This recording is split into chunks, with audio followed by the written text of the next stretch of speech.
আমি আমার ভাইয়ের বিচার চাই। আমার ভাগিনের রক্ত ছিল, বাংলাদেশের চাঁদপুরের রক্ত ছিল।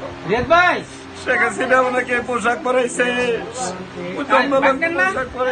পরানোর পরে ভাইয়ের নিউজিল্যান্ডে পাঠাইছি অনেক আশা কইরা। ভাই ও আজ 3.5 বছর ভাইয়ে গেছে, পড়া ভাই শেষ করছে, ভাইয়ে চাকরি করবো, টিয়া পড়াইব, তোই লোন শেষ করুম। ভাই এই লোন আমি কি দিয়া দিব, আমার ভাইয়েরা কি দিয়া দিব? ভাই উনি 2015 সালে নিউজিল্যান্ড গেছে লেখাপড়া করার জন্য।